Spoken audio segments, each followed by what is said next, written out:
Students अस्सलाम वालेकुम। बेटा आज हम डिस्कस कर रहे हैं, जैसे हम डिस्कस कर रहे थे मोल एंड एवोगैड्रोस नंबर, उसके न्यूमेरिकल्स देख रहे थे। आज हम न्यूमेरिकल एक और देखते हैं रिगार्डिंग एवोगैड्रोस नंबर। तो मैंने आपको बताया था कि इसमें दो ही फार्मूले यूज होंगे, number of moles is equal to mass in grams divided by molar mass, number of particle is equal to number of moles multiply by Avogadro's number. तो बेटा यही दो फार्मूलों से ही हम मोल एंड एवोगैड्रोस नंबर का कोई भी आपके पास न्यूमेरिकल है तो हम उसको सॉल्व कर लेंगे। तो इसलिए मैं आपको एक हिंट बताता हूँ कि जब भी मोल एंड एवोगैड्रोस नंबर के रिलेटेड कोई भी न्यूमेरिकल आ जाए कि नंबर ऑफ पार्टिकल मालूम करें, नंबर ऑफ मॉलिक्यूल्स मालूम करें, नंबर ऑफ मोल्स मालूम करें, मास एंड ग्राम मालूम करें, तो ये दो फार्मूले आप लिख लें तो आप न्यूमेरिकल को सॉल्व कर लेंगे। न्यूमेरिकल सॉल्व करने से पहले हम न्यूमेरिकल की स्टेटमेंट को देखेंगे। हमेशा स्टेटमेंट को अच्छी तरह समझ लेंगे तो आपके लिए न्यूमेरिकल बेटा कोई इश्यू नहीं होगा। 10 ग्राम ऑफ H3PO4, आपने क्या किया है, 10 ग्राम H3PO4 एक बीकर में मैंने डाल दिया H3PO4 कितना 10 ग्राम। 10 ग्राम H3PO4 आपने ले लिया, आपने उसको डिसॉल्व कर दिया किसमें, वाटर में। आपने वाटर ले लिया और इस फास्फोरिक एसिड को किस में डाल दिया, इस बीकर में। पहले पानी डाल दिया, ऊपर से 10 gram H3PO4। 10 gram H3PO4 has been dissolved in excess of water. पानी आपने अच्छी खासी मिकदार में ले लिए, उसमें 10 ग्राम क्या डाल दिया, H3PO4। उसमें आपने कितने ग्राम H3PO4 डाल दिया, 10 ग्राम। 10 ग्राम H3PO4 डाला है तो वो कंप्लीटली आयनाइज हो जाएगा किस फॉर्म में, H3PO4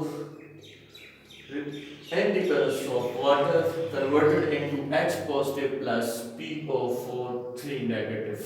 कितने H पॉजिटिव बनेंगे, एक हाइड्रोजन, इधर कितने हैं, तीन, तो इधर भी कितने होंगे, तीन H पॉजिटिव फॉस्फेट एक, फॉस्फेट एक। अब आप समझ गए होंगे आपके पास 10 ग्राम क्या है H3PO4, उसको आपने किस में डिसॉल्व कर दिया, पानी में। पानी अपने अच्छी खासी मिकदार में जब ले लिए तो रिएक्शन कंप्लीट होगा और H पॉजिटिव आयंस बनेंगे और फॉस्फेट आयंस बनेंगे दरमियान में, तो ये कंप्लीटली आयनाइज हो जाएंगे in the form of H positive and phosphate ions.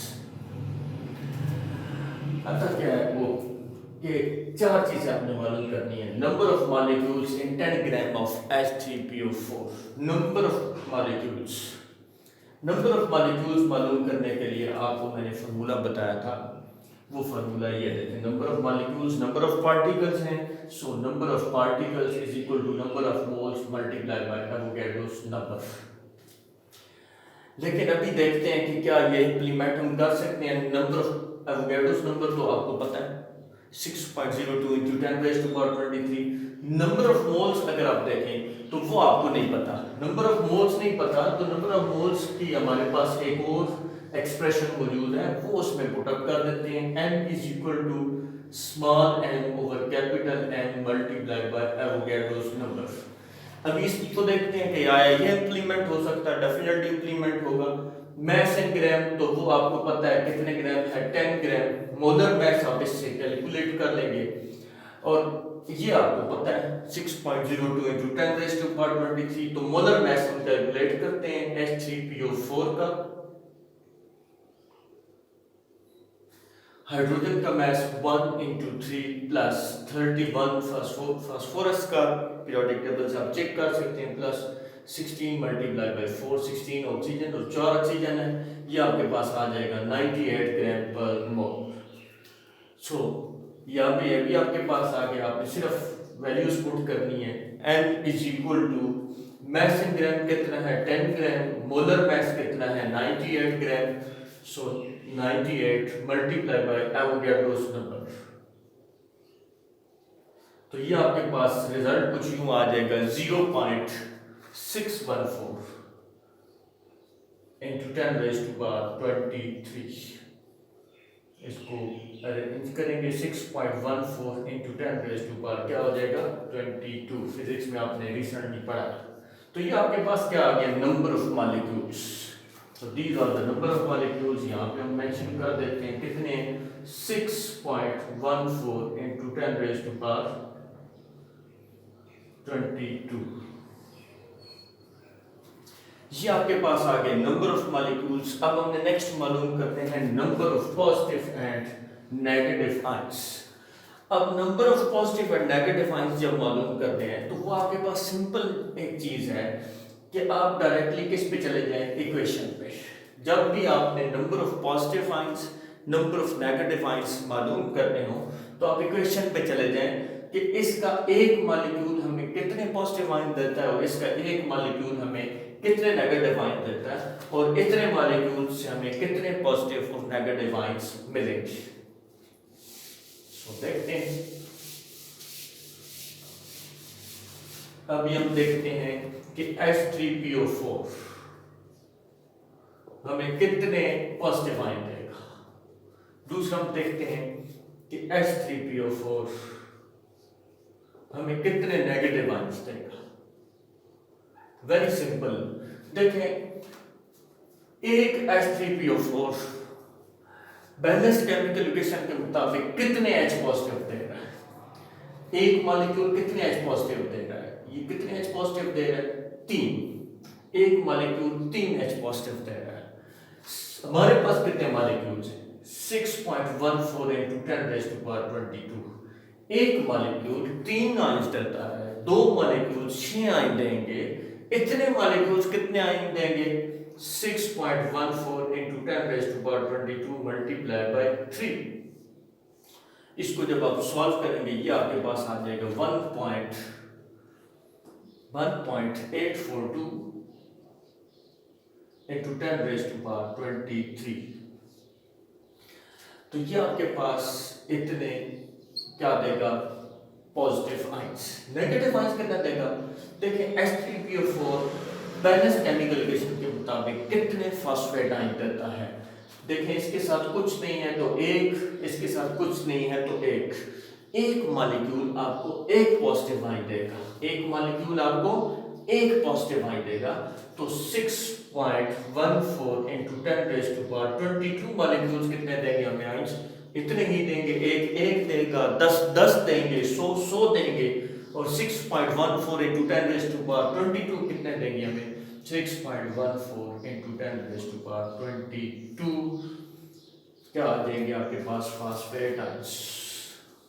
तो फॉस्फेट आयंस आपके पास आ गए इतने और हाइड्रोजन आयंस आपके पास कितने आ गए, इतने।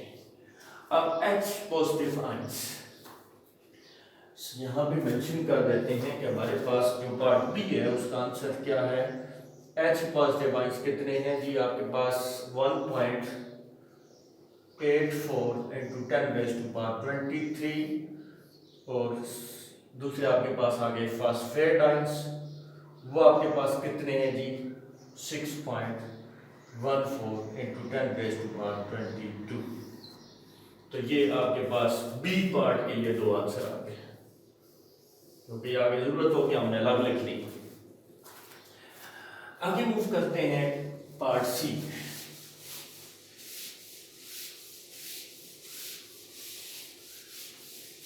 पार्ट सी क्या है आपके पास, masses of individual ions, masses of individual ions। सो देखिए, आपके पास मैसेज आपने मालूम करने हो तो आप ये वाला फार्मूला इसके लिए एडजस्ट कर सकते हैं जो आपने पहले यूज किया, mass gram divide by molar mass multiply by Avogadro's number. उसकी रीजन भी मैं आपको बताऊंगा। देखिए, आपको क्या चाहिए, mass of ion। आपको क्या चाहिए, masses of individual ions, यानी कि masses of positive ions and masses of negative ions। तो mass of positive, number of positive ions will be equal to mass of positive ion divided by molar mass of that ion, formula mass of that ion multiplied by Avogadro's number। तो इससे आप mass of that ion निकाल सकते हैं और हमारे पास कोई हल नहीं। So number of positive ions, sorry, masses of positive ions, mass of H positive ion। So number of molecules, number of H positive ions कितने हैं आपके पास, वो आप कैलकुलेट कर चुके हैं, 1.84 into 10 raised to power 23।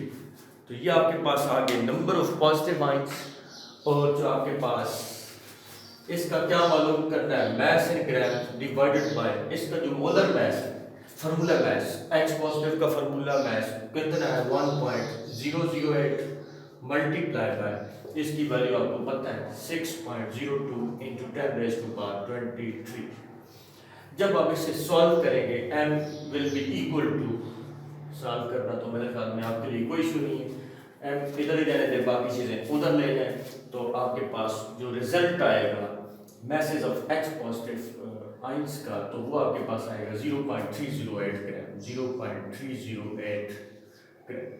सो ये आपके पास रिजल्ट आ गया H पॉजिटिव आइंस का कि H पॉजिटिव आइन का मैस क्या होगा।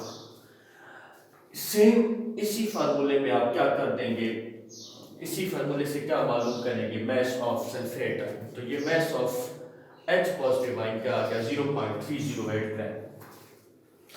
Mass of H positive ion is equal to 0.308 gram. Next move, चूंकि हमने इसको रेज कर देना होता है इसलिए हम इसके रिजल्ट साथ साथ मेंशन कर देते हैं।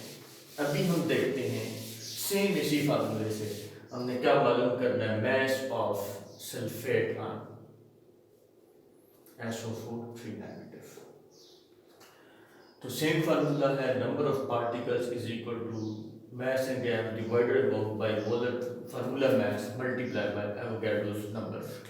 So number of sulfate ions will be equal to mass of sulfate ion आपको चाहिए, molar mass आपको इसका पता है, इसका कितना होगा 31 plus 16 multiplied by 4 equal to 95।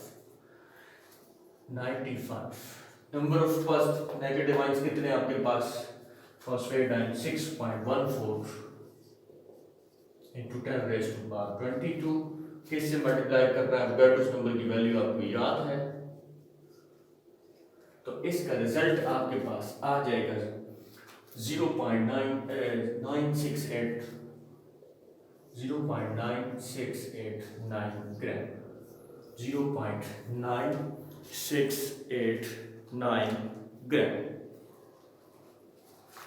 तो 0.968 सॉरी ये आपके पास आएगा 9.689 ग्राम। तो ये आप सॉल्व कर लेंगे, आपके लिए कोई इशू नहीं है, कैलकुलेटर आपके पास होगा।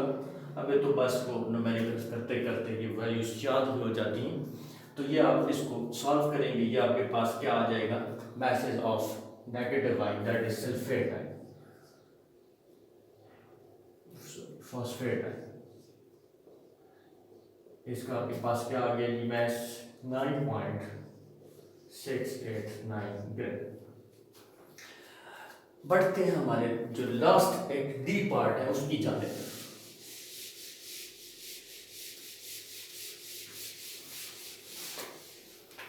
सो number of positive and negative charges मालूम करते हैं। नंबर ऑफ पॉजिटिव चार्जेस पहले मालूम करते हैं।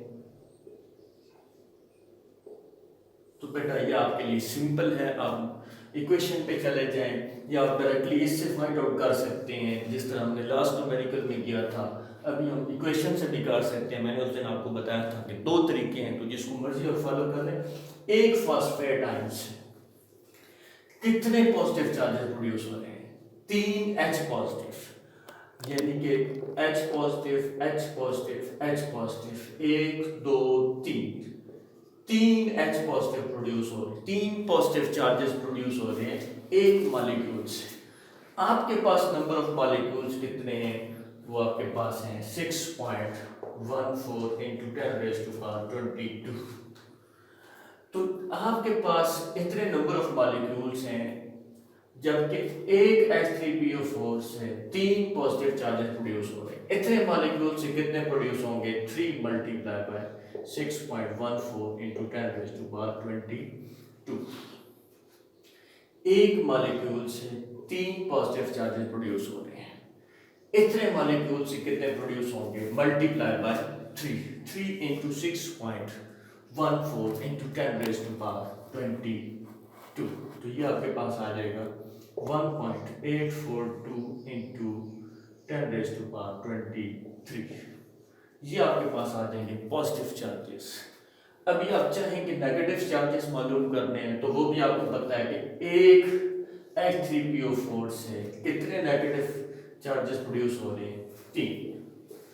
तो उसके लिए भी सेम आंसर आएगा। या आप ये भी कह सकते हैं कि एक मॉलिक्यूल में, न्यूट्रल मॉलिक्यूल में जितने पॉजिटिव चार्जेस होते हैं उतने ही नेगेटिव चार्जेस होते हैं। तो इतने पॉजिटिव चार्जेस हैं तो इतने ही क्या होंगे, negative charges.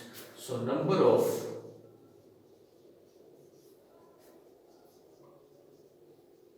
negative charges will be the same as the number of positive charges, 1.842 into 10⁻23। तो बेटा आपने सिर्फ इन दो फार्मूला को यूज करके मुकम्मल हमने न्यूमेरिकल को सॉल्व कर दिया। उम्मीद आपको समझ आ गई होगी। इसकी प्रैक्टिस जरूर करें। Thank you very much.